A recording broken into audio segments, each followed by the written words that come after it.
8주차 파워랭킹 탑 8입니다. 마찬가지로 이제 8팀을 선정을 해서 한마디씩 하는, 한마디씩 하는 그런 느낌이라고 바라보시면 좋을 것 같습니다. 그 부분 말씀을 드리게 될 텐데, 이번 주도, 들어왔고, 11월 25일부터 12월 1일까지의, 요 이제 그 기간 동안, 이번 주는 이제 추수감사절 기간이 있었는데, 사실은 하루 휴식기가 있었지만, 어차피, 그 전날, 그 다음날, 그 다다음날까지 아주 경기가 많았어가지고, 경기 숫자는 별 차이가 없었습니다. 아주 크게 차이가 없었어요. 이제 그래서 이제 그 부분 말씀을 드리게 될 텐데, 원래는 이제 좀 바꾼 게 뭐냐면은, 원래는 이제 처음에 몇 위까지 다 보고 가셨죠. 근데 이제는 그냥 카운트다운으로 위에서, 그러니까 내려갈 예정입니다. 마지막에 보여드려요, 순위는. 8위는 세인트루이스 블루스입니다. 2승 1패 1연 장패, 승점 5점 획득을 했고, 3경기 연속 포인트 획득하고 1패를 했습니다. 그러니까 이제 3경기 연속 승점을 딴 다음에 1패를 했기 때문에, 그 부분 말씀을 드리게 되고요. 지난주 4경기가 있었는데 뉴저지전 2대3 패배. 그리고 저거 연장패일 겁니다. 연장패. 연장 이후 패배일 거예요. 써놓기는 그냥 패배라고 적었나? 아무튼 오타와전 승리, 유타전 1대0 승리, 그리고 애너하임전 1대4 패배. 이게 있었기 때문에 결국 어쨌든 이제 가장 직전 경기는 또 졌습니다. 그런 과정에서 어쨌든 올해도 세인트루이스가 초반에 이렇게 조금 왔다 갔다 하는, 작년에 정말 이제 막판에 대단한 모습을 보여주면서 플레이오프도 진출을 하고 정말 위니펙도 이제 1라운드에서 잡을 뻔 했었죠. 거의 잡을 뻔 했었죠. 그 3초 그거. 원래 이제 그런 것들은 별 의미가 없는데 어쨌든 진 입장에서는. 아무튼 이제 올해 같은 경우에도 기대를 많이 모았습니다만 초반에 상당히 부진했습니다. 초반 상당히 부진했다. 그런 부분인데 지난주는 페널티 킬링 좀 괜찮았었어요. 8개 중에 하나 1실점 밖에 하지 않았고 87.5%. 물론 이제 8개 중에 하나는 그렇게 엄청나게 이거 부각할 만한 그런 수준은 아니지만 그래도 이제 PK라든가 이런 부분 좀 괜찮은 점이 있었다. 수비 경기력 이런 부분. 근데 사실은 지난주에 이렇게 좀 승점을 한 경기 딴 경기가 있고 아니 3경기에 승점을 따고 1패를 하긴 했지만은 경기력이 썩 정말 눈에 띌 정도로 좋았냐라고 그렇지는 않았습니다. 그렇지는 않았다.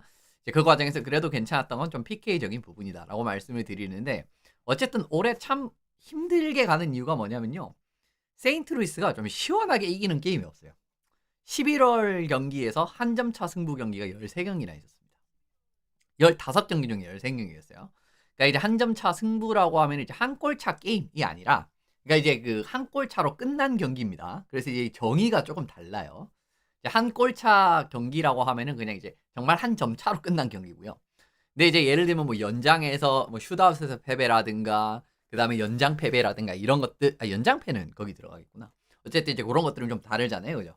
어쨌든 조금 더 이제 그 큰 영역이라고 바라보시면 좋습니다. 근데 어쨌든 한 점 차 승부 경기가 13경기나 있었다. 굉장히 힘들었다라는 거죠. 그리고 연장을 또 많이 갔거든요. 필연적으로 연장도 많이 갔는데 연장에서 0승 5패입니다. 지난달에. 이런 느낌이면 또 이제 성적을 내기 어렵다. 사실은 후토크 같은 부분에서 자주 말씀드린 내용이 시즌 끝날 때 보면 연장패가 너무 많아서 이 연장패 중에 정말 절반만 잡았어도 플레이오프를 가는구나 라는 팀들이 나온다 라는 말씀을 가끔씩 드리잖아요. 세인트루이스 그렇게 될 수도 있습니다. 일단 어쨌든 이제 11월에만 연장 전적이 0승 5패라는 이제 정말 안 좋은 부분이고요. 그리고 역전패도 너무 많아요.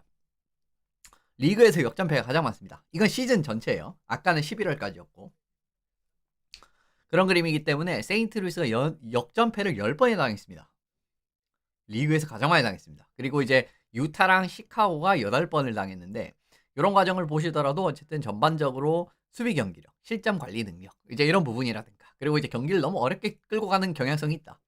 라는 부분들이 지금 문제점이 계속 튀어나오고 있는 과정인데 요게 이제 앞으로 사실 개선이 많이 돼야 됩니다. 이게 개선이 안 되면 결국 이제 플레이오프 팀이라든가 그 이후로는 생각을 하기가 힘든 상황이 나올 수밖에 없기 때문에 물론 이제 공격력이 조금 더 생산력이 잘 나오게 된다라고 하면은 승리를 따가는 경기들은 더 생길 수는 있어요. 근데 이제 안정적인 결과를 생각을 한다면은 결국 이제 수비 실점 관리 능력이라든가 이런 부분들은 지난주 이상으로 보여줘야 된다라고 말씀을 드리면서 넘어가면 좋을 것 같습니다. 미네소타는 7입니다. 미네소타 3승 1패고요. 6승점 6점 따면서 홈 4연전에서 3승을 거뒀네요. 물론 이제 다 그러니까 4연전이 지난주에는 3경기 지난주에 정확히 말씀을 드리면 지난주에 홈 4경기를 했다라는 의미는 아니고요. 그러니까 이제 홈 4연전 중에 홈 4연전 일정 중에 2경기가 3경기가 지난주에 끼어 있었어요.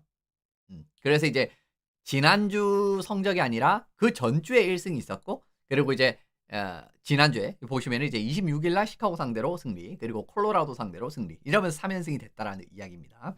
그리고 마지막 경기 버펄로전은 졌습니다. 근데 어제 여기도 뭐 다 연장 이후 승부였었는데, 일단 어쨌든 눈에 띄는 거는 콜로라도를 또 잡았다라는 거죠.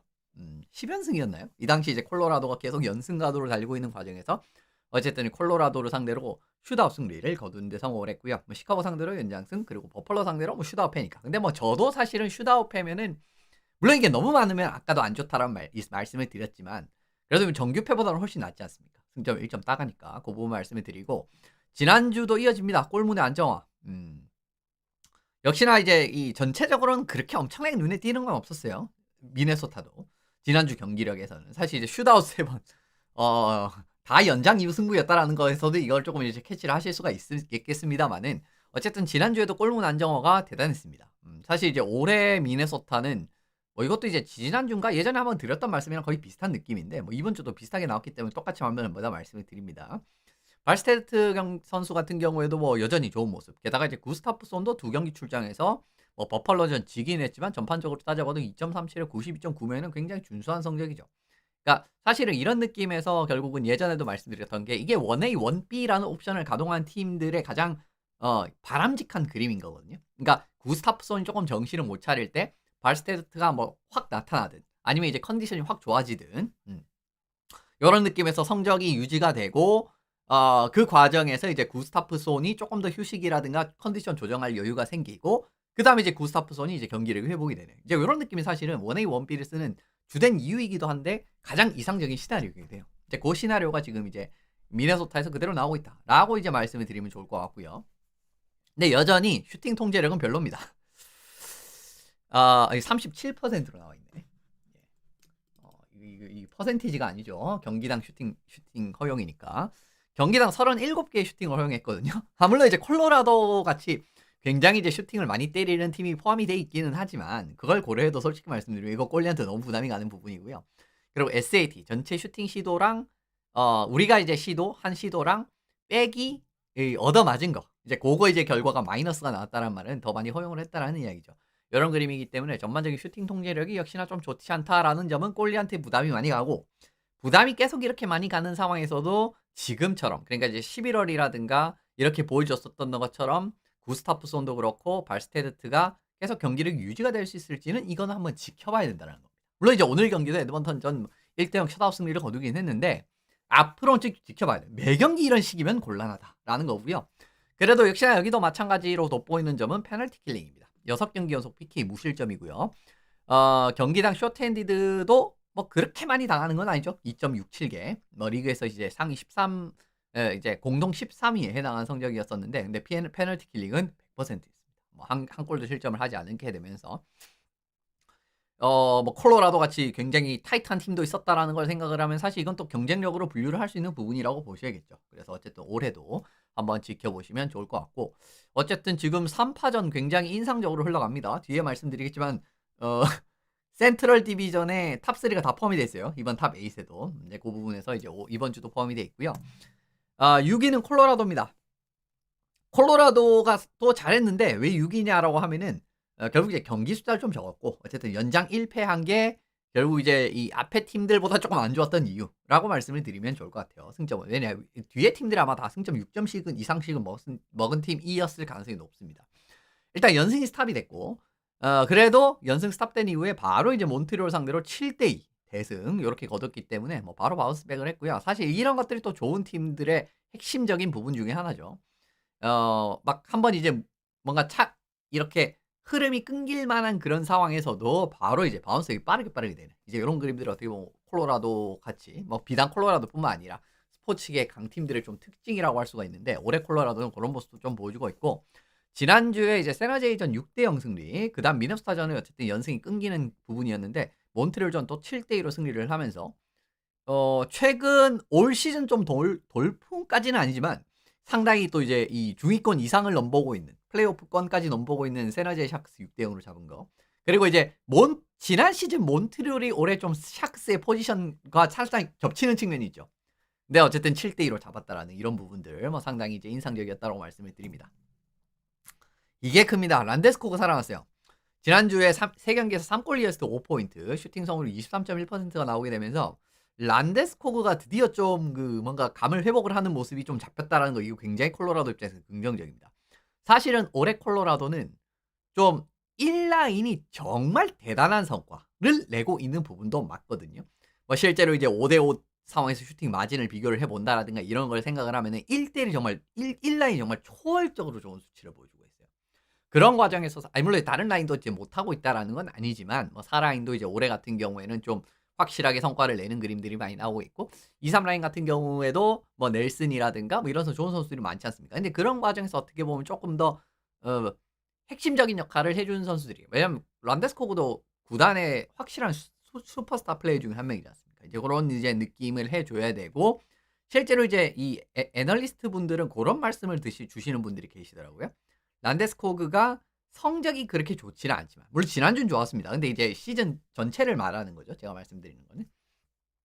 그래도 그 란데스코그의 그 좀 이제 리더십적인 측면이 좀 라커룸의 분위기라든가 이런 것들을 좀 좋게 만들었다라는 이야기를 하시는 분들이 계세요. 그러니까 맥키넌 같은 경우에는 너무 어떻게 보면 좀 약간 올드스쿨 선수들 중에서 살짝 이제 정말 그런 좀 사이가 나빠지는 것도 좀 불사하지 않는 이제 그런 느낌의 선수잖아요. 승부욕이 굉장히 강하기 때문에. 뭐 좀 쉽게 말씀드리면 뭐 코비 브라이언트 같은 좀 그런 느낌의, 농구로 따지면 좀 그 정도의 정말 좀 도끼가 있는 선수거든요. 그리고 이제 뭐 케일 머카는 사실은 이제 좀 막 카리스마 있는 유형의 그런 느낌도 아니고 이런 느낌이기 때문에 결국 이제 좀 리더십적인 부분에서 이제 란데스코그가 라커룸으로 확실하게 복귀를 하면서 그 부분이 이제 조금은 전반적인 선수들이 좀 융합되기에 좋은 분위기가 만들어졌다라고 이제 평가를 하시는 분들이 많습니다. 근데 그 과정에서 란데스코가 경기력까지 올라갔다. 굉장히 좋은 소식이죠. 연승이 끊기긴 했는데 연장패였고요. 그죠? 슈트아웃패였죠. 근데 11승 0패 2연장패입니다. 지금 이제 제가 이제 어저께 후토크 할 때 요거 이제 홈 성적이랑 지금 홈도 11승 0패 2연장패일 거예요. 아, 이제는 바뀌었을 수도 있겠다. 이게 이제 제가 지난 월요일까지는 그랬습니다. 그래서 좀 헷갈렸었는데 11월도 이제 11승 정규패가 1패도 없어요. 그런 과정이기 때문에 11월 전경기에서 승점을 획득을 했습니다. NHL 역대 11월에 무패를 아니다. 11월에 무패가 아니라 11월에 정규패가 없었던 팀이 요렇게 6팀입니다.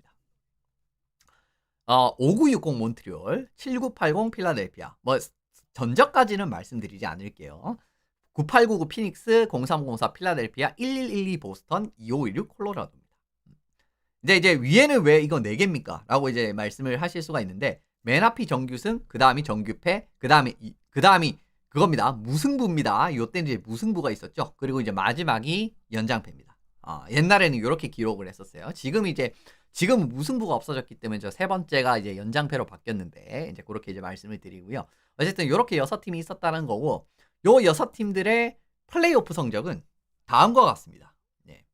5960 몬트리올은 스탠리컵을 우승을 했습니다. 근데 요때는 사실은 좀 다르죠. 오리지널 6 시대이기도 하고 플레이오프 자체가 이제 2라운드 제도였기 때문에 뭐 한 라운드 이기면 바로 스탠리컵 결승. 이제 이렇기 때문에 사실은 지금 비교를 하기엔 좀 그런 부분이 있고요. 근데 이제 다른 팀들은 그렇게 좋지 않았었어요. 그러니까 이제 7980 필라델피아 같은 경우에는 스탠리컵 결승에서 아일랜더스한테 패배를 했고요.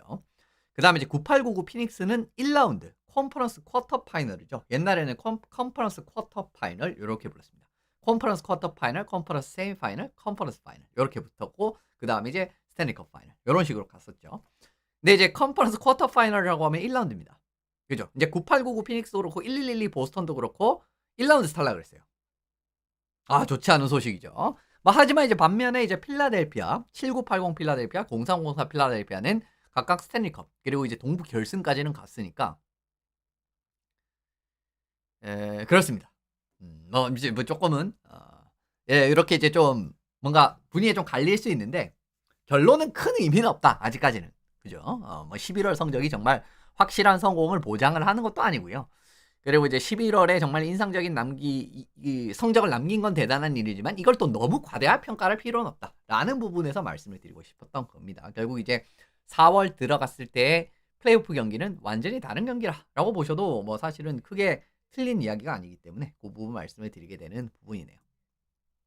필라델피아 5위입니다. 이거 파워랭킹 한 다음에 처음으로 순위로 들어오는 것 같은 느낌인데 지난주에 3승 1패 승점 6점이었습니다. 원정 4연전 중에 3연승을 했기 때문에 이 부분 이제 이 말씀을 드리게 되는 부분이고요. 플로리다 원정 4대1 승리. 물론 이제 플로리다는 올해 부상자가 너무 많죠. 올해 너무 많습니다. 그래서 뭐 이것도 이제 뭐 100% 어마무시한 의미를 가지느냐라고 하면 그렇까지는 모르겠는데 어쨌든 플로리다 원정에서 이겼다라는 거고요. 아일랜더스전 원정도 슛아웃 승리. 그리고 뉴저지전도 5대3 승리. 그 다음에 이제 피츠버그전은 대차게 털렸는데 대차게 털렸죠 진짜. 이런 그림이 있었습니다만 어쨌든 이제 원정 3연승을 했다 지난주에. 요게 이제 의미가 있다라고 말씀을 드리고요. 좀 필라델피아가 흐름을 잘 타는 팀이 살짝 그런 냄새가 나는 올해 모습입니다. 이 지그레스 들어와서 이런가? 네, 그건 잘 모르겠는데 일단 어쨌든 흐름을 좀 잘 타는 모습이 이번 그게 나왔었고요. 플로리다전 같은 경우에도 2피리어드, 3피리어드에 4연속 득점 해가지고 뭐 경기를 뒤집는다라든가 아니면 이제 뉴욕 아일랜더스전 같은 경우에도 이 뒤집은 게 맞나? 지금 정확히 생각이 안 나요. 어쨌든 4연속 득점을 했습니다. 그리고 이제 이 뉴욕 아일랜더스전 같은 경우에도 1피리어드에 22초 만에 2득점을 하는 모습이라든가 그리고 뉴저지전 같은 경우에도 2피리어드에 3득점 하면서 역전하는 모습이라든가 뭐 이런 모습들이 좀 나왔거든요. 사실은 이전까지는 물론 이제 괜찮았던 적도 있었지만 이 정도로 뭔가 좀 확실하게 흐름을 타면서 경기를 휘어잡는 모습이 예전만큼은 좀 덜 나오지 않았나라는 생각도 들었습니다만은 어쨌든 그런 모습이 지난주에 나왔다라는 거고요. 물론 좋은 것도 있는데 안 좋은 것도 있었습니다. 그러니까 뉴욕 아일랜더스전 같은 경우에도 2피리어드에 3실점 허용하면서 동점 허용했었고요. 그리고 뉴저지전 같은 경우에도 이제 2피리어드에 3실점이죠. 3실점 하면서 역전 당했고요. 그리고 피츠버그전 같은 경우에도 2피리어드에서 3피리어드까지 4실점 하면서 대패를 하는. 그러니까 좋은 것만큼 안 좋은 것도 좀 있었다라는 걸 일단 말씀을 드리는 부분인데 일단 좀 지켜볼 부분입니다. 제가 이제 사실 이런 팀들은 좀 그렇게 좋은 전망을 드리지 않잖아요. 대표적으로 사실 이런 컬러 약간 요런 냄새가 나는 팀이 지금 몬트리올이라든가 디트로이트 같은 팀도 이런 냄새가 나는 팀이고 그럼 뭐 애나하임도 사실 이런 냄새가 좀 나는 팀이죠. 근데 필라델피아도 좀 비슷한 느낌이라서 근데 이제 필라델피아가 이제 앞서 소개해드린 세 팀보다 공격적인 기대치가 더 세냐라고 하면은 그렇지는 않아 보이거든요. 그러니까 좀 걱정이 된다라는 말씀을 드리는 부분이고요. 반등이 필요한 부분은 페널티 킬링입니다. 시즌 페널티 킬링 굉장히 좋은데 지난주는 68.8%로 상당히 부진했었고 피츠버그전 대패를 하는 가장 큰 이유 중에 하나였었죠. 이제 그 부분 하나 말씀을 드리고요. 반등이 또 필요한 부분은 골리 역시 좀 더 분발을 해야 됩니다. 물론 이제 블라다르시가 지난주 성적이 안 좋았던 거는 피츠버그전에 오지게 털렸기 때문인데 그래도 조금 더 좋아져야 된다. 그러니까 이제 조금 더 정말 확실한 골문을 지켜줄 만한 진짜 뭐라고 해야 될까요? 더맨 골문에서의 더맨이 한 명 튀어나와야 된다. 필라델피아도. 블라다르시도 지금 전체적으로 봤을 때는 진짜 예를 들면 정말 플레이오프권 팀에 어울릴 만한 주전골이냐라는 그 물음에 대한 답변이 예스로 나와야 되잖아요. 근데 예스까지는 아닌 느낌입니다. 반반 같은 느낌이에요. 이제 그런 부분이기 때문에 결국은 좀 더 확실한 골리가 뭐 지난주 좀 부진했다라고 해도 어쨌든 시즌 이제 앞으로 지나가면서 좀 나와야 된다라는 거 한 번 더 말씀을 드려보겠습니다. 4위는 피츠버그입니다. 성적은 똑같았는데 조금 더 좋았다라고 봤어요. 저는 필라델피아보다. 2연승 이후에 패배를 토론토전에서 대패를 하긴 했는데 결국 이제 필라델피아전에서 대승하면서 반등을 하는데 성공을 했고요. 지난주는 이제 버펄로전 4대2 승리, 콜럼버스전도 4대3 연장승, 그리고 이제 토론토전 2대7 패배. 이건 게이러면 대패했는데 근데 12월 1일 날 필라델피아에서 다시 5대1로 잡아내면서 전 경기 패배 바로 이제 만회를 하는 토론토를 상대로 만회를 하면 더 좋았겠지만 어쨌든 필라델피아를 상대로도 만회를 했으니까 다행인 부분이죠. 이제 그 부분 말씀을 드리게 되는 부분이고요. 사실은 피츠버그도 페이스가 좀 많이 떨어진 팀이었었죠. 초반에 이제 정말 잘 굴러가는 이 라인 갑자기 이름이 생각이 안 나네. 말킨이랑 브라조랑 그 다음에 많다. 이제 요 라인에서 이제 브라조 선수가 부상을 당하게 되면서 사실 이제 공격에 조금 균열이 생기기 시작을 하고 라켈도 부상으로 나가고 이렇게 줄지어 이제 요런 그 케이스들이 좀 생기게 되면서 사실 성적이 좀 떨어졌었습니다. 이제 그런데 이제 지난주는 조금 이제 반등이 될 만한 기세가 나왔었는데 확실히 크로즈비가 러스트랑 같이 묶었을 때 괜찮은 라인들이 좀 많이 나오고 있어요. 예고 과정에서 이제 좋았던 점이 있었다라고 말씀을 드리는데 지난주에 크로즈비 선수도 5골 1어스 6포인트 그리고 러스트 선수 3골 3어스 6포인트를 올리게 되면서 원래는 사실 이제 러스트 선수가 말킨이랑 주로 올 시즌 이야기가 아닙니다. 이제 커리어에서는 좀 그런 느낌이 많았었죠. 물론 이제 괜치리 떠나고 난 다음에는 또 크로즈비 옆에도 뛰었지 않았 좀 더 이제 뛰는 빈도가 늘어났었던 기억도 나긴 나는데 어쨌든 이제 지난주에 상당히 좋았던 이제 성적을 보였다라고 이제 말씀을 드리게 되는 부분이고요. 지금 이제 크로즈비, 러스트, 헤이즈 라인이 이제 가동이 되고 있는 상황입니다. 근데 지금 뭐 많은 시간을 뛰지는 않았는데 결과치가 그렇게 나쁘지 않게 나오고 있어요. 그러니까 기대 득점값 같은 경우에도 이제 물론 정말 큰 양수가 나오진 않지만 왜냐면 이제 뭐 뛴 시간이 적기 때문에 큰 양수가 아직까지 나올 수가 없거든요. 그래도 나쁘지 않고. 그리고 이제 득실 차이 같은 경우에도 4골 득점하는 과정에서 2실점밖에 하지 않아서 플러스 2가 나왔고요. 그리고 SAT, 그죠? 전체 슈팅 시도 비율 같은 경우에도 55.9%. 그러니까 크로즈비, 러스, 헤이즈 라인이 올라왔을 때는 정말 이제 슈팅 시도적인 부분에서 우리가 더 많이 이득을 봤다라고 바라보시면 되는 부분입니다. 그래서 이제 요 라인이 조금은 잘 굴러가고 있다라는 부분은 상당히 긍정적인 부분이라고 말씀을 드리게 되는 부분이고요. 그리고 올해 좀 돋보이는 게 스페셜 팀에서 굉장히 큰 성과가 나오고 있습니다. 작년까지는 파워플레이도 25점, 뭐 파워플레이 25.79면 나쁘지 않죠. 근데 올해 33.3%로 리그 1위고요. 그리고 페널티 킬링 같은 경우도 77.78%에서 84.98%가 됐기 때문에 리그 4위까지 올라갔습니다. 이런 과정에서 이제 스페셜 팀에서도 확실한 이런 힘을 보여준다라는 거는 피츠버그 입장에서는 상당히 또 도움이 되는 부분이고 사실은 이제 피츠버그의 또 문제라고 할 수 있는 부분은 아무래도 이제 좀 나이가 많은 수비수들이 많아짐에 따라서 전반적인 수비 안정도라든가 수비 지역의 플레이라든가 페널티 킬링 이런 데서 좀 영향이 날 수가 있다라는 거였는데 올해는 사실 그런 부분이 크게 문제가 되지 않고 있는 현재 상황이에요. 필라델피아전 같은 경우에도 처음에 피츠버그가 1피리어드였나요? 그때 이제 4번의 페널티를 좀 연속적으로 계속 이제 범하는 그림이 나오게 되면서 문제가 발생이 되는 상황이 있었는데 이제 요 상황에서 뭐 5대3 상황도 나왔었습니다. 물론 이제 5대3 상황에서 1실점을 하긴 했는데 1실점에서 그냥 딱 깔끔하게 끝났고요. 이후에 파워플레이 골 3골 때려박으면서 분위기를 잡아오는. 그러니까 이제 뭐 한 골 허용하긴 했지만 바로 이제 득점을 했고 이후에도 파워플레이 골 2골 더 추가를 했기 때문에 이런 과정에서 올해 이제 피츠버그의 스페셜 팀이 확실히 이제 좀 살아있다라는 부분 필라델피아전에서도 좀 확인을 하실 수가 있지 않았는가라고 말씀을 드려보도록 하겠습니다. 확실히 칼손의 활용도라든가 그 다음에 이제 전반적인 이런 활용 유닛의 활용도 이런 부분들이 작년보다 좀 더 좋아지는 느낌인 것 같아요, 확실히. 그래서 이제 그런 과정에서의 모습들이라든가 앞으로의 스페셜 팀도 그렇고 어쨌든 공격적인 부분 나중에 뭐 브라조가 돌아온다라고 하면 더 확실하게 돌아갈 수 있는 라인이 2개 이상 1, 2라인이 생기게 되고 하는 그림들 기대를 하시면서 어쨌든 피츠버그 이번 주 4위에 나와봤습니다. 워싱턴 3위입니다. 워싱턴이 지난주에 무패였었죠. 3승 0패 0연장패 4연승 달리고 있고요. 최근 10경기에서 7승 2패 1연장패. 워싱턴도 점점 이제 위로 올라가고 있는 뭐 작년에 그런 모습이 점점 나오고 있는 그런 상황이에요. 지난주 위니펙 4대3 승리, 토론토 상대로도 4대2 승리, 그리고 이제 아일랜더스 원정에서도 4대1 완승을 거두게 되면서 지난주에 3연승 이제 이렇게 확정이 된 상황입니다. 이븐 스트렝스 골이 사실 그렇게 많지는 않거든요. 지금 이븐 스트렝스 골 8골 득점을 하면서 이제 리그에서 이제 지난주에서 이제 공동 10위에 해당하는 성적이었었는데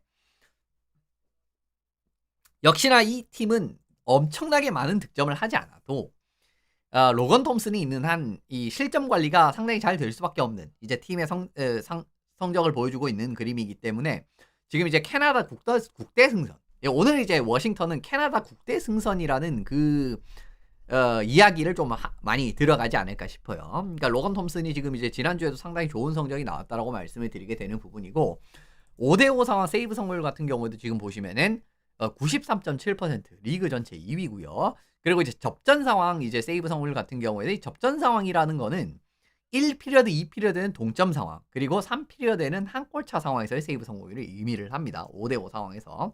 근데 이것도 94.5%가 나오면 상위 7%입니다.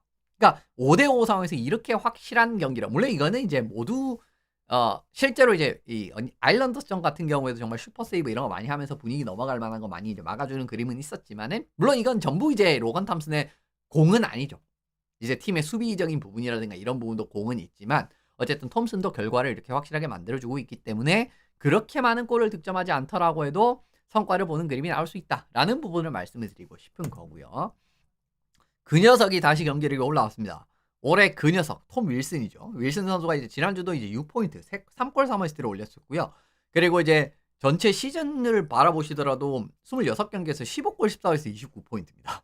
팀 내 가장 많은 포인트를 올리고 있고 팀 내 가장 많은 골을 넣고 있습니다. 오베치킨보다 지금 골이 3개인가 더 많아요. 그런 과정들을 말씀을 드리게 되는데 올해 이제 정말 슈팅 마무리 능력, 사실 이 선수는 피지컬 능력뿐만 아니라 슈팅 마무리 능력 이런 것도 상당히 좋은 선수거든요. 실제로 이제 고위험 지역 같은 경우에도 35.5%, 상위 6%죠. 물론 고위험 지역은 그럴 수 있지 않습니까? 윌슨이 워낙 이제 피지컬 잘 활용을 하고 TB라든가 리바운드라든가 이런 부분도 많이 이제 관여할 수 있는 선수이기 때문에. 하지만 중간 위험 지역에서도 22.2%, 상위 12%. 먼 지역에서도 8개 슈팅 때려가지고 두 골인가? 뭐 그런 느낌이었었어요. 그래서 이제 25%가 나오면 상위 3%거든요. 이런 이제 위치를 가리지 않고 이렇게 득점력을 보여주고 있다라는 거.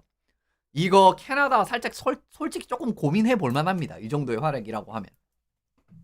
왜냐면 이제 결국 미국은 지금 이미 자신들의 패를 살짝 보여줬잖아요.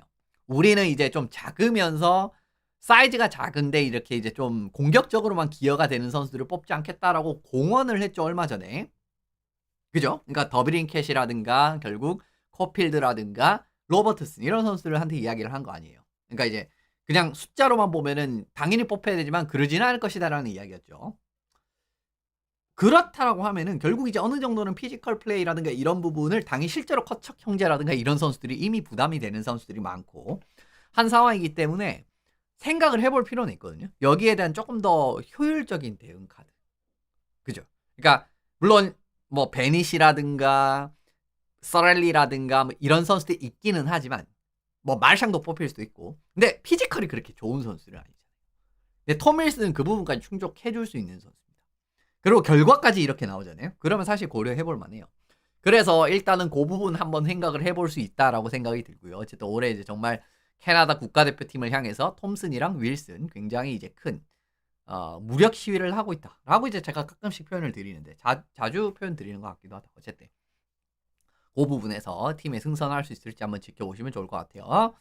2위는 템파베이입니다. 지난주 1위, 이번 주도 2위. 참 대단합니다. 이 팀 저는 진짜 상상을 초월하는 올해 퍼포먼스가 나오고 있다라고 개인적으로 보고 있는 팀이고요. 지난주도 무패였습니다. 그리고 7연승, 디비전 1위. 물론 오늘 졌죠. 1위, 2위 팀들이 다 오늘 졌어요. 근데 어쨌든 7연승을 지난주까지 달리고 있었다. 이 과정에서 디비전 1위까지 올라갔었다. 템파는 여전히 디비전 1위입니다. 지난주에 캘거리전 5대1 승리, 디트로이트는 6대3 승리, 레인저스는 4대1 승리. 뭐 압승이었습니다. 정말 압승의 모습을 보여줬었고 주축 자원들, 공격의 핵심 자원들이 정말 확실한 기여를 해줬죠. 쿠체로프도 지금 경기력이 살아났네요. 3경기에서 7포인트, 그리고 헤이글도 4골 1어시스트, 그리고 괜칠 선수도 2골 3어시스트. 지금 이제 쿠체로프, 헤이글, 괜칠은 사실은 다른 라인에서도 출전을 하는데 지금은 그런 과정에서 공격적으로도 지금 잘 굴러가고 있다. 사실은 포인트도 부상이고 지금 부상자들이 좀 쌓이게 되면서 이제 이 템파베이가 수비진은 더 그게 심각을 하고요. 지금 전반적인 경기력이 유지가 될 수 있나라는 측면에서 제가 궁금했었는데 어쨌든 공격적으로도 큰 문제가 없는 상황이고 레디시가 지난주에도 상당했었습니다. 지난주에 7포인트를 올렸어요. 뭐 쿠체로프가 1골 6어시스트인데 레디시도 1골 6어시스트였습니다. 24분 가까이 출장을 했고 이븐 스트렝스 포인트가 6개죠. 사실 파워플레이도 많이 나오거든요. 레디시가. 근데 이븐 스트렝스 포인트가 6개였다라는 것도 정말 좋았다라는 부분이고요. 확실히 이 선수는 이제 슈팅 툴 같은 부분에서는 뭐 예전부터 정평이 나 있었던 선수였었습니다. 탑 스피드 올해도 이제 161km 이상 찍히면서 상위 2%. 평균 스피드 123km가 나오면서 좋은 모습이었는데 실제로 수비력이라든가 이런 부분까지도 큰 빈틈이 없는 모습을 보여주고 있어요. 이 내용은 사실 지난주에도 말씀을 드렸죠. 그러니까 레디시 모저 라인이 정말 기대를 훨씬 초월하는 그런 모습을 보여주고 있다라는 그림의 취지를 말씀을 드렸었는데 그 부분 말씀을 드리게 되고 레디시가 이런 느낌이라고 하면 사실 저는 좀 궁금한 게 뭐냐면 나중에 어쨌든 시간이 좀 지나면 헤드만 그 다음에 헤드만, 맥도너, 체르나크 이렇게 돌아올 거 아니에요. 그러면 어쨌든 템파베이는 탑4를 구성을 하는 건 헤드만, 모저, 맥도너, 체르나크 이렇게 1, 2라인을 구성을 하기는 할 거예요. 그러면 이제 3라인으로 레디시가 들어갔을 때도 지금과 같은 경기력이 나올 수 있는가는 아직은 장담을 못하겠습니다. 아직까지 장담을 못하겠어요.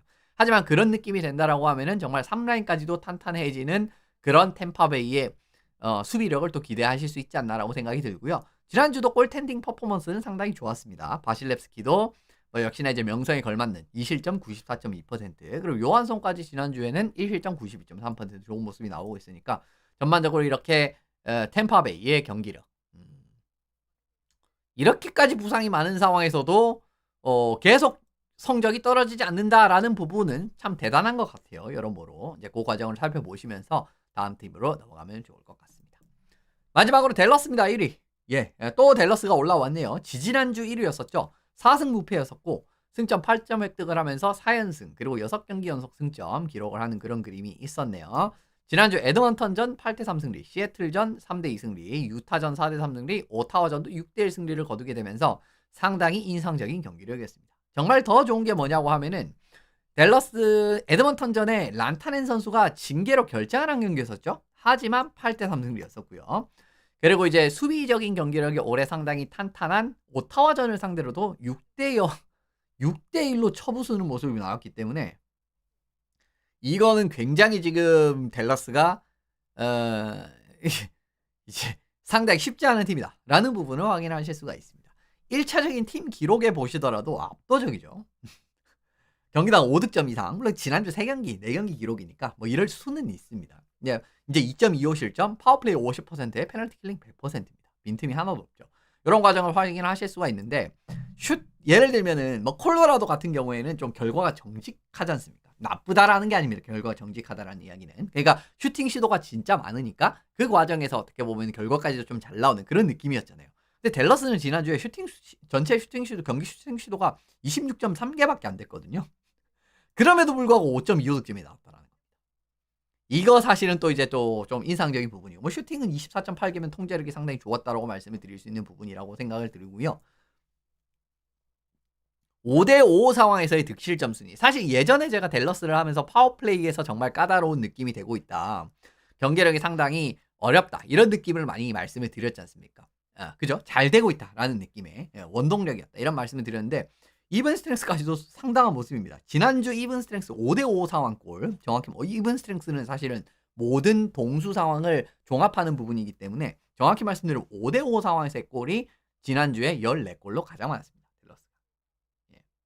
이 부분도 어떻게 보면 댈러스가 이제 올해 좋은 모습을 보여주고 있는 부분이고요. 그리고 이제 1라인.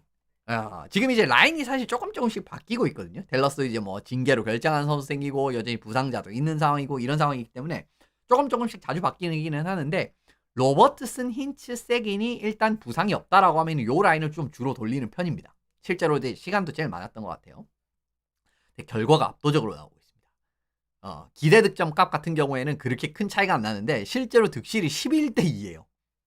11득점 하는 과정에서 2실점밖에 하지 않는 이런 과정에서 1라인에서 진짜 엄청난 확실한 라인을 찾았다라는 거. 사실은 제가 초반에 댈러스가 좀 부진한 이유는 결국은 좀 믿을 만한 라인이 부진하다. 이제 예전에 비해서. 왜냐면 이제 그것 같은 경우에는 뭐 마치먼트 같은 선수들도 떠나고, GCN도 부상이고, 제이미 벤도 시즌 초반에 부상이었고, 이러면서 어떻게 보면은 이제 댈러스는 사실 완전히 새로운 조합을 찾아야 되는 그 과정에서 이제 조금 그게 늦어지는 모습도 있었거든요. 근데 로버트슨, 힌츠, 세긴이 이 정도로 경기력이 나온다라는 거는 정말 확실한 조합을 바로 찾았다라는 걸 의미함과 동시에, 그죠? 아래 라인에서 란타넨이라든가 벤이라든가 존스턴 이런 선수들까지 활약이 될 수 있다라는 걸 의미하기 때문에 이거 굉장히 의미 있다라고 말씀을 드리게 되는 부분이고요. 그리고 지난주는 존스턴 선수까지 정말 대단한 활약이었습니다. 4경기에서 5골 4어시스트 9포인트, 이븐 스트렝스 4포인트에 파워포인트 5포인트. 뭐 파워플레이에서 워낙 이제 좋은 모습을 많이 보여준다라는 건 예전에 제가 한번 말씀을 드렸었죠. 이런 과정에서 파워플레이도 이어지는 과정에서 이븐 스트렝스까지도 상당히 좋은 모습이 나오고 있다라고 말씀을 드리게 되는 부분이고요. 수비 1, 2라인도 안정화가 확실하게 되고 있다라는 거. 그죠? 사실은 수비진에서도 지금 부상자가 좀 많습니다. 뒤에 이제 부상자들을 좀 말씀을 드릴 예정이지만, 지금 이제 결국 이제 부상자 나온 상황에서는 린델 헤이스카넨 그리고 비셸 페트로비치가 사실상 1, 2라인으로 나오고 있거든요.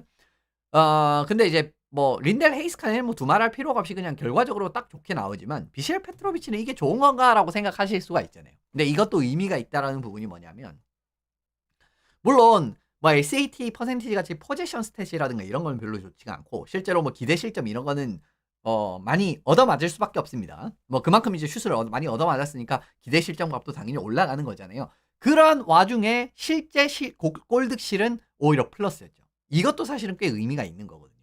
그리고 비셀 페트로비치 같은 경우에는 어느 정도는 수비적인 상황이라든가 이런 부분에서 많이 기용이 되는 측면들이 있기 때문에 요것도 사실은 경량이 꽤 올라갔다라는 의미를 가지셔야 되는 부분인 겁니다. 그래서 이런 라인들이 지금 1, 2 라인으로 구축이 되는 좀 확 공고하게 구축이 되는 과정에서의 결과값이 나쁘지 않게 시즌 내내 나오고 있다라는 거 하나 말씀을 드리고요. 지난주 오틴저가 조금 부진했거든요. 그런데 드스미스가 잘했죠. 예. 이런 것도 사실은 중요합니다. 그죠? 물론 이제 댈러스는 1A, 1B라고 볼 수는 없는 팀인데 어쨌든 이제 주전 골리가 살짝 흔들릴 때 백업이 나왔을 때도 경기력이 또 조금 회복이 되는 느낌으로 간다라는 거는 이것도 이제 상당히 중요한 요인이거든요. 그 부분 말씀을 드리게 되는 부분이고 사실 올해 콜로라도에 굉장히 주목이 많이 갈 수밖에 없는 상황입니다. 그리고 이제 실제로 콜로라도에 주목이 가는 건 당연하고요. 그런데 댈러스도 그에 못지않게 괜찮은 시즌을 보내고 있습니다. 지금 리그에서 이제 승점 획득률 가장 많은 순서로 이제 이렇게 줄을 세웠을 때 콜로라도가 이제 84%, 물론 이제 콜로라도 가장 좋기는 해요, 아직도. 근데 댈러스도 지금 보시면은 17승 5패 4연장패니까 승점 획득률 73%가 넘고요. 정규승이 아니라 승수는 1승밖에 차이가 나지 않습니다. 그죠? 이제 그만큼 좋은 시즌을 보내고 있다. 물론 콜로라도가 더 좋아요. 그래서 이제 그 부분 말씀을 드리고 템파베이랑 캐롤라이너 16승 7패 2연장. 이건 어제까지 기록입니다. 어제까지 기록. 그래서 이제 이 승점 획득 68%가 나오기 때문에 좋은데 어쨌든 70%가 넘는 두 팀이 센트럴 디비전 1등, 2등이다라는 거 말씀을 한 번 더 드립니다. 마찬가지로 이것도 이제 수비 지금 부상자가 너무 많거든요. 댈러스가. 네, 물론 이제 일부 자원들은 돌아왔습니다. 이제 올 시즌 발생한 부상자들을 다 말씀을 드렸 이거 이제 다 열거를 한 거고 여기에 이제 그 BCL도 들어가야겠네요.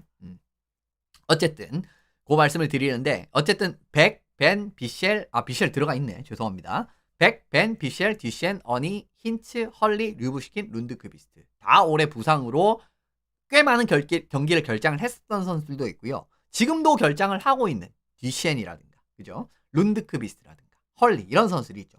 이럼에도 불구하고 댈러스는 지금 성적이 나오고 있다는 겁니다. 이것도 진짜 무서운 거예요.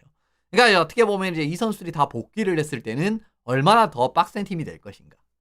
상대 입장에서 정말 생각도 하기 싫은 그런 느낌이 될 수 있을 가능성도 있다라는 부분 한 번 더 말씀을 드리게 되는 부분인 겁니다. 마지막으로 이제 이번 주의 순위는 요렇게입니다. 댈러스, 템파베이, 워싱턴, 피츠버그, 필라델피아, 콜로라도, 미네소타, 세인트루이스.